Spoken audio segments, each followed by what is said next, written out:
Hello dear students, welcome back. कैसे हो आप सब? जेईई मेंस का एग्जाम चल ही रहा है। ये क्वेश्चन आपका 29 एंड शिफ्ट 1 का है, बाइनोमियल थ्योरम का। इस क्वेश्चन को हम लोग दो डिफरेंट अप्रोच के साथ प्रोसीड कर सकते हैं। First is algebraic method, the second is integration method. ठीक है। तो देखो, जिनका एग्जाम बहुत बढ़िया जा रहा है उनको तो अब जेईई एडवांस पर फोकस करना चाहिए, और जिनका थोड़ा सा 19-20 हो रहा है, मतलब ये वाला अटेम्प्ट जाने वाला, तो आपको अप्रैल अटेम्प्ट पे ज़्यादा फोकस करना चाहिए और अच्छे से। पैनिक नहीं होना है। आपके पास एक और अटेम्प्ट है, ये बहुत ही, मैं तो बोलता हूँ सुनहरा, बार बार बोलता हूँ, बहुत मौका अच्छा है। आपके पास एक और अटेम्प्ट है, ठीक है। तो जो जो वीक पॉइंट है, जो जो आपने छोड़ा और आपको लगा कि मुझे पढ़ना चाहिए था, उसको पढ़िए, प्लानिंग कीजिए, और प्लानिंग के साथ लार्ज नंबर ऑफ क्वेश्चंस पे प्रैक्टिस कीजिए, वेरिएशन के साथ, वेराइटी क्वेश्चन के साथ, ठीक है। और जितना ज़्यादा आप क्वेश्चन पे प्रैक्टिस करोगे, जितना ज़्यादा पॉसिबल है मॉक टेस्ट दीजिए, ठीक है ना। अगर मॉक टेस्ट आपको कहीं से भी मिल जाए, उसको आप एक प्रॉपर टाइम के साथ, मतलब आधे घंटे, 1 घंटे, 3 घंटे, जो भी आपको लगता है, जैसे मैथ का क्वेश्चन 25-20 है, तो उसको आप 1 घंटे में सॉल्व करने की कोशिश कीजिए। कैलकुलेशन पे आप ज़्यादा ध्यान दीजिए, कैलकुलेशन एरर कम हो तो ज़्यादा अच्छा है, ठीक है। तो इन दोनों क्वेश्चन को हम लोग प्रोसीड करते हैं। देखिए, पहला अलजेब्रिक मेथड और सेकंड इज इंटीग्रेशन। आपका मर्जी है, आप किस मेथड से इसको प्रोसीड करते हो। और देखो, ये होता है ना कि एक तो होता है एग्जाम का प्रेशर, तो प्रेशर झेलना बहुत बड़ी बात है, और वो हम कब झेल पाते हैं, जब हम खुद बहुत कॉन्फिडेंट होते हैं और बहुत सारे क्वेश्चन पे प्रैक्टिस करके बैठे होते हैं, ठीक है ना। तो नंबर ऑफ क्वेश्चन पे प्रैक्टिस ही एकमात्र सफलता का मैं बोलूँगा कि सूत्र है, मतलब फॉर्मूला है। उसके अलावा, और प्लानिंग के साथ, उसके अलावा कोई और नहीं है। आप जितना भी कुछ कर लो, क्वेश्चन से प्रैक्टिस नहीं करोगे ना, तो सफलता नहीं मिलने वाला है, ठीक है। सिर्फ मोटिवेशन से आपको सफलता नहीं मिलेगा। सिर्फ ऐसे कर लो, ऐसे कर लो, भाई ऐसे कर लो, ऐसे कर लो से मतलब वो तो ठीक है, लेकिन अब हम करेंगे तभी तो होगा ना। तो करना तो हर हाल में मुझे ही है, मतलब आपको, ठीक है। तो क्वेश्चन सॉल्व करोगे तभी रिजल्ट आएगा। क्वेश्चन सॉल्व कीजिए, ठीक है। तो देखिए, इसको मैं सबसे पहले अलजेब्रिक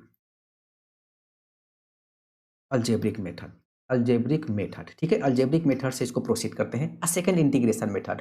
तो देखिए, इस क्वेश्चन में क्या क्या कमी है। कमी कहने का मतलब है कि क्या क्या टर्म मिसिंग है। क्वेश्चन तो ऑलमोस्ट अच्छा ही है, कमी इसमें क्या है।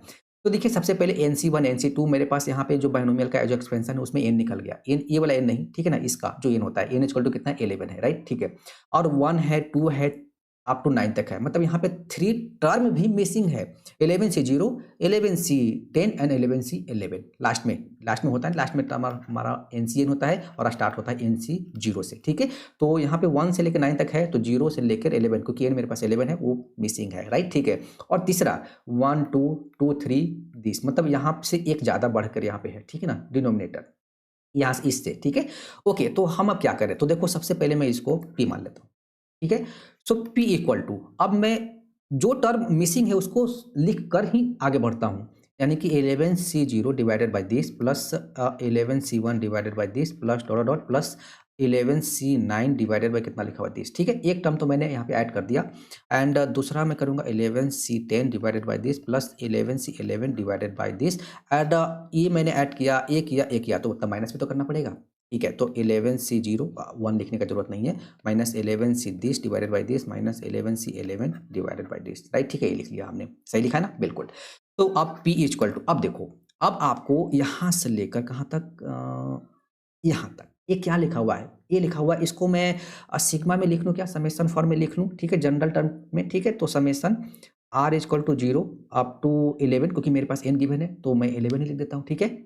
एंड यहाँ पे हो जाएगा 11C डिवाइडेड बाई R+1, यही लिखा हुआ है ना, ठीक है। माइनस ये कितना है, 1, और 11C10 यानी कि फैक्टोरियल 11 अपन फैक्टोरियल 10 और इंटू 11 फैक्टोरियल, यानी कि ये भी 1 लिखा हुआ है, मतलब NCN तो 1 ही होता है, ये आपके पास 1/12 लिखा हुआ है, ठीक है। सो अब ये लिखा हुआ है मेरे पास। अब देखिए, आपको अब सिंप्लीफाई करना पड़ेगा। तो NCR/R+1 वाला फॉर्म है, तो देखो मैं यहाँ पे एक फॉर्मूला लिखता हूँ, देखना ध्यान से। NCR/R+1 कुछ ऐसा दिख रहा है ना, हालांकि यहाँ पे n का वैल्यू 11 है, ठीक है, लेकिन मैं फॉर्मूला लिख रहा हूँ। वो होता है आपके पास 1/n+1, और यहाँ पे होता है n+1 CR+1। मतलब यहाँ से ये वाला हटाने के लिए ये फॉर्मूला अप्लाई कर दिया, क्योंकि यहाँ पे n+1 में आ गया, और इस सिग्मा से आप n+1 को इजिली बाहर कर सकते हो, ठीक है। तो अब यहाँ पे n का वैल्यू कितना है, 11, तो मैं लिख सकता हूँ 11C R divided by R+1 which is equal to 1/12, and यहाँ पे हो जाएगा 12C R+1, तो लिख सकता है क्या इसको, ठीक है। सो P इज इक्वल टू 1/12 को मैं डायरेक्ट बाहर ही कर लेता हूँ, ठीक है। R is equal to 0 and then 11, and कितना लिखा हुआ है, 12 CR+1, ठीक है, ये पूरा हो गया, एंड देन -2 -1/12, राइट, ठीक। तो अब यहाँ एक काम करते हैं, इतना को करते हैं, तो यहाँ पे r का वैल्यू अब हम लोग वैल्यू पुट करके पहले लिख लेता हूँ। तो p इज इक्वल टू 1/12 यहाँ पे ब्रैकेट, तो वैल्यू पुट करूँगा जब, तो 0 से पुट करूँगा तो यहाँ पे 1 से स्टार्ट होगा, यानी कि 12c1, यानी कि 12c1 plus 12c2 plus dot dot dot plus 12c, and हम लोग कहाँ तक जा रहे हैं 11, यानी कि हो जाएगा 12c12। ये हमने सिर्फ वैल्यू पुट कर लिया, एंड देन -2 -1 अपॉन में कितना लिखा हुआ है 12, राइट, ठीक है। सो p इक्वल टू मेरे पास आ जाएगा 1/12। अब सिर्फ यहाँ पे देखिए, अब यहाँ पे भी एन कितना है 11, यहाँ पे 12c1, तो यहाँ पे एक और टर्म मिसिंग है। अगर मैं इसमें फॉर्मूला अप्लाई करना चाहूँ तो यहाँ पे 12c0 मुझे ऐड करना पड़ेगा, तो जितना ऐड किया उतना सब्ट्रैक्ट भी करना पड़ेगा। अब यहाँ से लेकर यहाँ तक ये क्या बन गया, ये लिखा हुआ है 2^12, ठीक है, एंड देन माइनस 12c0 कितना हो गया 1, और यह पूरा दिस, एंड देन -2 -1/12। यहाँ पे फॉर्मूला आपको पता है ना, c0 plus c1 plus c2 which is equal to कितना होता है मेरे पास 2^n होता है। यहाँ पे n का वैल्यू कितना था 12 था, तो हमने लिख दिया, ठीक है। तो विच इज इक्वल टू, अब इसको जब सिंप्लीफाई करेंगे तो एक काम करते हैं, 12 दिख रहा है, 12 दिख रहा है, तो मैं इसको एक काम करता हूँ, 2^12 माइनस 1 डिवाइडेड बाई 12 लिखा हुआ है, माइनस ये 2 लिखा हुआ है, तो इसको मैं 12 24/12 कर लूँ, एंड देन -1/12 कर दूँ, ज़्यादा सिंप्लीफिकेशन आसान रहेगा, 12 डायरेक्ट एलसीएम आ जाएगा, तो 2^12।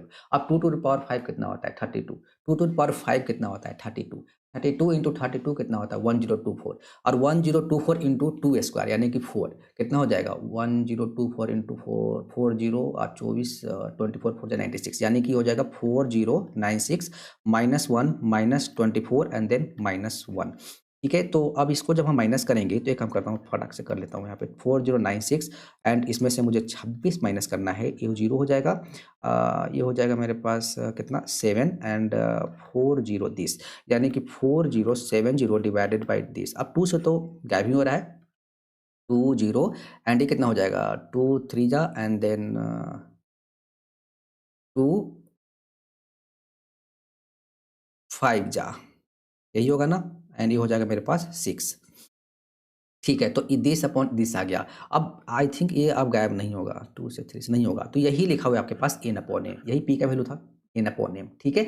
हमें फाइंड आउट क्या करना था, हमें फाइंड आउट करना था m plus n minus a, okay, यानी कि m प्लस n माइनस 8, तो हमारे पास a आपके पास m हो गया, एंड a आपके पास n हो गया, तो यानी कि 2035 एंड देन प्लस 6, कोई बात नहीं, आगे पीछे कर लिया, प्लस में है कोई फर्क नहीं पड़ता, हालांकि m का वैल्यू ये है, ठीक है, एंड देन -8, तो 20 कितना हो जाएगा 2033, ये हमारा आंसर आ जाएगा 2033, है क्या कोई ऑप्शन, यानी कि बी हमारा आंसर आ गया, ठीक है। तो देखो ये इंपॉर्टेंट था ये फॉर्मूला, ठीक है, आप पैटर्न समझ गए, क्या टर्म मिसिंग था उसको ऐड किया, फिर हम लोग आगे प्रोसीड किए, एक स्टेप यहाँ पे इंपॉर्टेंट था, उसके बाद यहाँ पे एक टर्म फिर से अगेन मिसिंग था, मुझे फॉर्मूला अप्लाई करना था, तो प्लस किया उतना माइनस किया, आगे बनते गया, ठीक है। अब हम लोग इसको एक और मेथड से सॉल्व कर लेते हैं, ठीक है ना, इंटीग्रेशन इंटीग्रेशन मेथड, ठीक है ना, इंटीग्रेशन मेथड से, ठीक है। अब ई मेथड से कैसे प्रोसीड होगा, तो देखिए आपके पास गिवन था 11c, कहाँ से गिवन था उसको मैं क्वेश्चन को लिख लेता हूँ, 11c1 divided by this plus 11c2 divided by 3, and then plus dot dot dot plus 11c9 this, यही गिवन था, और which is equal to n upon m given था, राइट, ठीक है यहाँ तक, ओके। तो अब देखिए अगेन मैं यहाँ पे फॉर्मूला, तो मैं यहाँ पे जो टर्म मिसिंग है उसका तो यूज करूँगा ही करूँगा, ठीक है, तो वो तो मुझे करना ही पड़ेगा हर हाल में, लेकिन मैं यूज करने वाला हूँ इंटीग्रेशन। तो अब इंटीग्रेशन के लिए एक काम करते हैं, सबसे पहले देखिएगा ध्यान से, अगर और इसको भी यहीं पे p मान लेता हूँ, p ही मान लेता हूँ, ठीक है।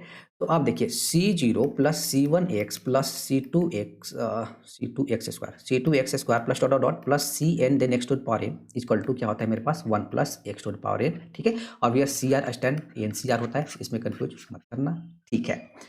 अब देखिए आपके पास यहाँ पे 2 है, यहाँ पे 3 है, ठीक है। तो अब हम क्या करते हैं, इसके बाद दोनों साइड इंटीग्रेशन का यूज कर लेते हैं, यानी कि इंटीग्रेशन, ठीक है। और यहाँ पे हम लोग इसको ऐसे लिख लेंगे, यहाँ पे दिस, यहाँ पे अप्लाई कर देंगे dx लिखना जरूरी है, ठीक है, यहाँ भी हो जाएगा dx, एंड यहाँ पे लिमिट 0 to 1 लगा देते हैं, ठीक है ना, ये वाला स्टेप, ये dx लिखा हुआ, राइट, ठीक है। तो जब इसको अभी इंटीग्रेट करोगे तो ये हो जाएगा दिस और ये हो जाएगा देखो c1x² आने लगा ना, ठीक है ना। देखो प्लस यहाँ पे लेंगे c3 and then x³ divided by this plus dot dot plus cnx² कितना हो जाएगा n+1 divided by n+1 and मेरे पास कहाँ से कहाँ तक है limit 0 to 1 which is equal to जब इसको इंटीग्रेट करूंगा तो हो जाएगा 1 + x पावर हो जाएगा मेरे पास n+1 and divided by n+1 and this 0 to 1, ठीक है। अब जब यहाँ पे 1 डालोगे तो यहाँ पे हो जाएगा मेरे पास दिस प्लस c1/2 यानी कि c1/2 and then plus c2 and by कितना हो जाएगा 3 हो जाएगा c2 c0 प्लस c1 गायब कर दिया क्या ना c1/2 c3 अपॉन ना।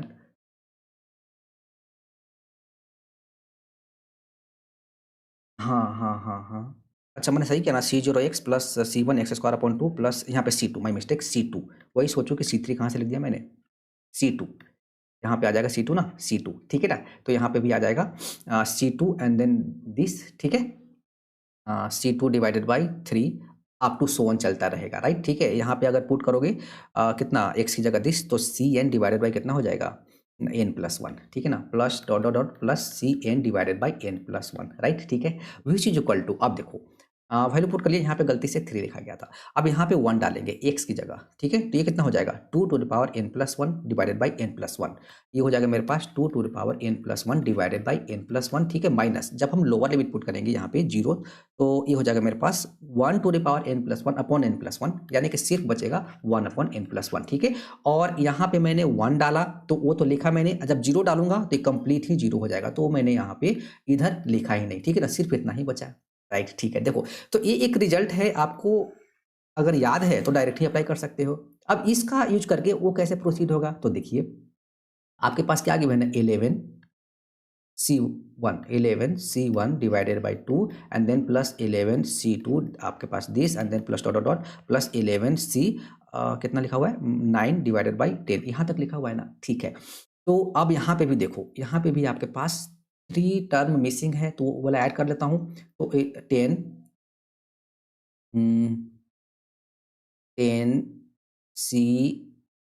नहीं 11c0 डिवाइडेड बाई 1 ये प्लस हो गया and then plus 11c10 divided by 11 plus 11c11 divided by this, ठीक है, इतना माइनस किया तो फिर मुझे यहाँ पे माइनस करना पड़ जाएगा, ये वही same process 11c this divided by 1 minus 11c10 divided by 11 minus 11c11 divided by कितना 12, ठीक है, ओके। और ये पूरा का पूरा वैल्यू अगेन मैंने पी स्टार्टिंग से ले रखा है, अभी भी पी लिया, ठीक है। तो आप देखो सो P इक्वल टू अब देखो यहाँ पे 11 लिखा हुआ 11c this 11c1 divided by this equal to ये फार्मूला के अकॉर्डिंग क्या हो जाएगा। तो यहाँ पे हमारे पास इतना पार्ट से लेकर कहाँ तक इतना पार्ट, यहाँ से देखिए यहाँ पे आपके पास n का वैल्यू कितना है बस 11 ही तो है, तो इसमें पुट कर दूं क्या, ठीक है। तो यहाँ पे हो जाएगा 2 टू द पावर कितना हो जाएगा 11 प्लस 1 कितना हो जाएगा 12 डिवाइडेड बाय यहाँ पे 12 एंड देन माइनस 1 अपॉन में कितना हो जाएगा 12, ठीक है। इतना का वैल्यू आ गया है, ठीक है ना, इस फॉर्मूले के अकॉर्डिंग एंड माइनस अब ये तो है ही 1 लिखा हुआ है और ये अगेन 1 लिखा हुआ है, ये आपके पास 1/12 लिखा हुआ है, क्या बिल्कुल सिमिलर नहीं आ गया, यानी कि P इक्वल टू हमारे पास आ गया वही same process 2 to the power अगर हम लोग 12 अपॉन यहाँ पे 12 करते हैं एंड देन माइनस यहाँ पे 2 लिखा हुआ है, माइनस यहाँ पे कितना लिखा हुआ है 2 अपॉन में 12 लिखा हुआ है, यही तो लिखा हुआ था। क्वेश्चन क्या था पहला वाला पार्ट देखिए 2 टू द पावर 12, हाँ बिल्कुल देखो करेक्ट, यही बिल्कुल आ रहा है, यही बिल्कुल करेक्ट आ रहा है, ठीक है, यही पार्ट है लिखा हुआ है। तो यहीं पे हमने किया था ना P इक्वल टू, चलो देखो ना इसको भी मैं कर लेता हूँ 2 to the power 12 divided by 12 यही लिखा हुआ है ना, ठीक है। एंड माइनस मैं इसको करूँगा कितना 24/12 एंड देन माइनस कितना लिखा हुआ है 2/12 माइनस 2/12, देखो बिल्कुल करेक्ट नहीं आ रहा है। P इक्वल टू 12 एलसीएम लोगे तो 2 टू द पावर 12 माइनस कितना हो जाएगा 26 ही तो था, तो 2 टू द पावर 12 यानी कि कितना 2 to the power 5 into 2 to the power 5 into 2 square and then minus 26 divided by आपके पास 12 था, और ये हो जाएगा कितना सब जगह से 2 हटा भी दूँ तो अच्छी बात है। तो ये इतना हो जाएगा मेरे पास कितना 1024 और इंटू एक यहाँ से 2 हटा दूँ तो यहाँ पे 2 बच जाएगा, माइनस यहाँ पे 13 बच जाएगा एंड डिवाइडेड बाय यहाँ पे 6, एक 2 हटा के हटा ही दिया, ठीक है ना? अब यहाँ पे कितना हो जाएगा? तो ये हो जाएगा मेरे पास 2048 and then minus 13 divided by 6 which is equal to कितना हो जाएगा मेरे पास? ये हो जाएगा 5 एंड ये हो जाएगा मेरे पास 3 एंड 2035 30 है ना? 35 हाँ, ठीक है, upon 6 which is equal to n upon m। So we have to find n plus m minus 8। तो n कितना है मेरे पास? 2035 and then plus 6 and then minus 8 which is equal to 2033। देखो आंसर आ गया, बिल्कुल करेक्ट है ना? तो इंटीग्रेशन मेथड से भी हमारा ये प्रोसीड हो गया। तो मैंने एक जगह पे थोड़ा-सा ये आप कैलकुलेशन देख सकते हो दोबारा जो मैंने किया है। यहाँ पे कहीं गलत नहीं लिख दिया था ना मैंने कुछ? यहाँ पे देखो ये हमने फ़ॉर्मूला लिखा था, यहाँ पे हमने सी दिस फिर एक्स स्क्वायर अपॉन 2 फिर यहाँ पे एक्स क्यूब अपॉन 3 अब सही लिखा हुआ था और यहाँ पे डीएक्स लगा दिया था, यहाँ पे ये कर दिया था। फिर यहाँ पे हमने जब 1 पुट किया था 0 से तो 0 हो जाएगा। तो this plus C1 upon 2 plus C2 upon 3 यहाँ पे 1 2 3 ठीक है। तो ये इंटीग्रेशन मेथड से भी हमने इसको प्रोसीड कर लिया। अब आपको ये सब स्ट्राइक तो करना ही चाहिए। देखो ये डायरेक्ट रिजल्ट भी आपने प्रैक्टिस किया होगा ना, तो डायरेक्ट रिजल्ट भी होता है। मतलब ये क्वेश्चन भी आपसे पूछा जाता है कि इसको प्रूव करो, ठीक है। तो यहाँ पे 2 यहाँ पे 3 देखकर इंटीग्रेशन मेथड भी माइंड में आ सकता है, ठीक है। और मुझे जहाँ तक लगता है कि ये इंटीग्रेशन मेथड ज़्यादा ईजी है। मुझे पर्सनली दोनों में से ना सेकेंड मेथड जो लगा ना वो बहुत ईजी लगा। जो सेकेंड मेथड था यानी कि इंटीग्रेशन मेथड जो था ना वो एकदम डायरेक्ट क्लिक ही कर गया। अपॉन 2 अपॉन 3 देखकर मैंने एक वो जो पैटर्न होता है उसको देखा, फिर उसको इंटीग्रेट करके देखा तो एक्स अपॉन 2 अपॉन 3 बनने लगा, तो इंटीग्रेशन माइंड में आया। और इंटीग्रेशन जब करते हैं तो लिमिट हम 0 से 1 लेते हैं, ठीक है। और बीच में अगर अल्टरनेट साइन है तो -1 to 0 लेते हैं। बस यही तो सीखना होता है, ठीक है। तो कैसा लगा कॉन्सेप्ट, कैसा लगा वीडियो? वीडियो पसंद आया तो लाइक कीजिएगा। Thank you.